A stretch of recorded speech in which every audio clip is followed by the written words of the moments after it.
سابق وزیر اور سینئر رہنما پاکستان تحریک انصاف میاں محمود الرشید کو آج صبح جیل میں ہارٹ اٹیک ہوا ہے۔ ترجمان پی ٹی آئی کے مطابق پولیس کی بھاری نفری کے ہمراہ میاں محمود الرشید کو کارڈیالوجی اسپتال منتقل کیا گیا اور رات کے انہیں دوبارہ زبردستی جیل منتقل کر دیا گیا ہے۔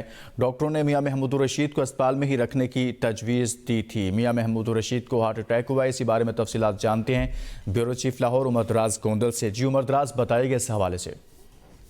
جی، پاکستان تحریک انصاف نے یہ آج اعلامیہ جاری کیا ہے اور یہ رات کا تحریک انصاف کی جانب سے اپڈیٹس آنا شروع ہوئی تھی، یعنی آپ یہ سمجھیے کہ انہیں آج منتقل نہیں کیا گیا بلکہ انہیں کل کارڈیالوجی جو پی آئی سی ہے وہاں پہ منتقل کیا گیا ہے۔ 70 سال ان کی عمر ہے اور بتایا گیا ہے کہ وہ پہلے ہی دل کے مریض ہیں اور ڈاکٹرز نے میاں محمود الرشید کو اسپتال میں ہی رکھنے کی تجویز دی تھی، لیکن اب بتایا گیا ہے کہ اسپتال کل انہیں رکھنے کے بعد رات کو انہیں دوبارہ جیل منتقل کر دیا گیا ہے۔ پاکستان تحریک انصاف نے اپنے اعلامیے کے اندر زبردستی کا لفظ استعمال کیا کہ انہیں دوبارہ زبردستی جیل منتقل کر دیا گیا ہے۔ میاں محمود الرشید جو ہے وہ لاہور سے الیکشن لڑتے ہیں، قائد حزب اختلاف کے طور پر بھی کام کرتے رہے ہیں، آخری کیبنٹ کے اندر بھی وہ موجود تھے۔